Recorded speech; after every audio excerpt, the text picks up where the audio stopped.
Sergio García Soriano es psicólogo, experto en intervención social. Sergio, buenas tardes. Hola, buenas tardes. Se habla mucho últimamente de salud mental, pero a veces da la impresión de que trastornos como la ansiedad, la depresión surjan así, sin motivo.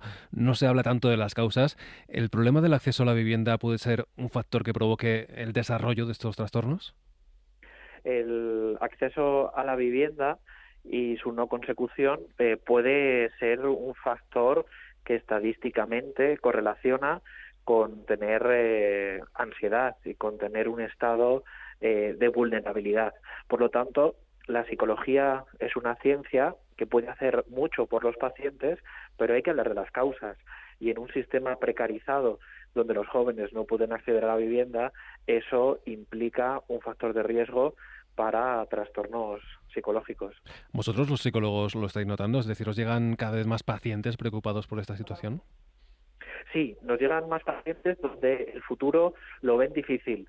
Entonces, si el futuro está difícil para ellos y si tienen pensamientos catastróficos, eso quiere decir que van a tener dificultades. Y en la casuística habitual, lo que sucede es que van a hablar sobre este tipo de cuestiones, tanto de que no pueden acceder a la vivienda como que no tienen futuro. Y de alguna manera, un joven sin casa, cuando la casa representa la independencia, la estabilidad y la consecución de la autonomía, donde comienzan a hacer una vida propia sin necesitar la ayuda de los padres, pues por lo tanto la casa y su no acceso es un tema recurrente en las consultas más que hace una década. Durante la crisis de 2008 vivimos el drama de muchas familias que perdían su vivienda, esos desahucios que desde luego tenían una afectación psicológica. Ahora parece que no hay tantos desahucios, pero sí hay problemas para encontrar vivienda, para que ésta sea digna, incluso para pagarla. ¿Hay paralelismos a nivel psicológico entre ambas situaciones? Sí, hay paralelismos en el sentido que cuando uno se ve en una situación de crisis y se siente vulnerable, los trastornos mentales no llegan porque sí, si no se estudia socialmente la población donde surgen esos trastornos mentales, no podemos dar verdaderamente con las causas. Por lo tanto, hace un tiempo era más frecuente los desahucios y también en ellos se sentía o se podía detectar, se podía analizar un sentimiento de extrañeza, un sentimiento de vulnerabilidad y de impotencia frente a lo que estaba sucediendo. Tenemos que pensar y tenemos que dejar de pensar en culpar única y exclusivamente al paciente, al sujeto, al individuo, al ciudadano, porque esté en una situación de ese tipo. Eso ha sido una cuestión social y para todos. El pobre no es pobre porque quiera serlo, o el joven cuando no consigue sus logros no tenemos que poner las cargas exclusivamente en él, sino que también tenemos que hacer un análisis de lo que está sucediendo en su entorno. Por lo tanto, sería importante el poder también estudiar todo eso. Hablas del entorno, hay otro factor relacionado, el del desarrollo personal. ¿Qué pasa cuando una persona tarda en poder independizarse? ¿Qué consecuencias tiene retrasar de esta forma tanto la entrada en la etapa adulta?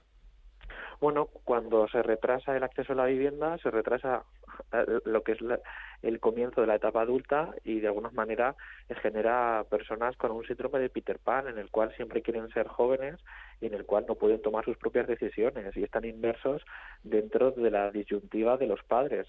Entonces, lo que tiene que ver con la maduración del sujeto, del individuo, tiene que ver con tomar sus propias decisiones. Unos jóvenes que quedan en casa de sus padres, muchos de ellos siguen viviendo con la inercia de sus padres y esto lo que hace es que no evolucionen adecuadamente y sigan teniendo la diatriba de la vida que hicieron sus padres cuando realmente tienen que hacer la vida propia. Mm.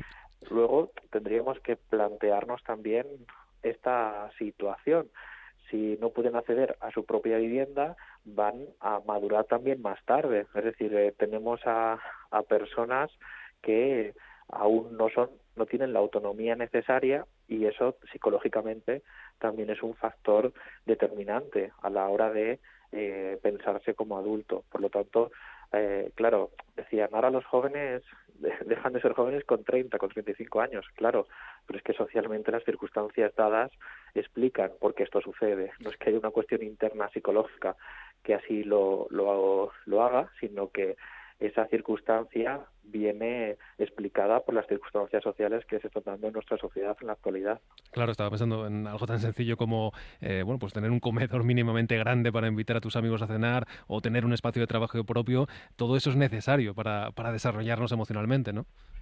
Efectivamente, el poder tener un espacio propio y una habitación propia, como diría Virginia Woolf, eso lo que hace es que la casa exterior, tu espacio individual, tu propia intimidad, es lo que son hitos evolutivos de la psicología humana.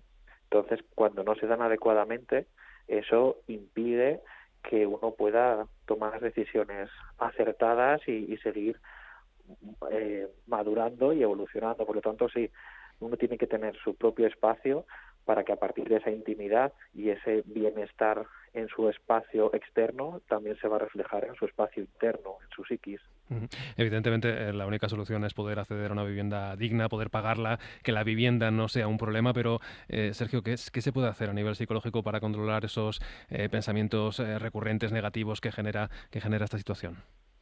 Bueno, tendríamos que ponernos a pensar en lo concreto. Muchas veces el pensar en la situación no, no hace que la solucionemos y nos quedamos a nivel de pensamiento en vez de nivel de acción. Entonces, el pensamiento debe de ser un momento de reflexión y luego nos tenemos que poner a lo práctico. ¿Cómo hago para optimizar los recursos? ¿Para qué valgo yo? ¿Para qué sirvo? ¿Cómo me siento útil? ¿En qué sector me he especializado? ¿Qué he estudiado? ¿Qué trabajo? ¿Cómo puedo hacer una vida? La vida no viene dada de antemano, la vida se produce en relación a un trabajo donde yo me desarrollo personalmente y a partir de ahí tengo unos ingresos que me permiten hacer una vida. Cada persona tiene que plantearse cómo se siente útil, en qué sector está especializado para tener los ingresos necesarios para producir una vida. Una vez que eso se ha resuelto y que lo ha pensado, pues tiene que ver dónde poder acudir, a qué trabajo desarrollar, desempeñar, dónde el paro es menor o dónde uno quiere estar su vida, ¿no? Para que sea óptima y para que sea agradable. A partir de ahí, esto no está dado de antemano. Uno tendrá que pensar en si tiene muchos pensamientos recurrentes, si tiene trastornos psicológicos, en acudir a un especialista, y uno tiene que pensar que si no está recibiendo el salario adecuado, se tiene que sindicar, se tiene que acudir también a lugares donde hagan que pueda saber sus derechos y por lo tanto tener una vida digna. A partir de ahí uno se tiene que movilizar para que su bienestar sea suficiente y nadie te lo va a dar de antemano, sino que uno es quien lo tiene que construir poco a poco y yendo a los sitios adecuados para poder construir un futuro. Sergio García Soriano, psicólogo experto en intervención social, muchas gracias. No, gracias a vosotros.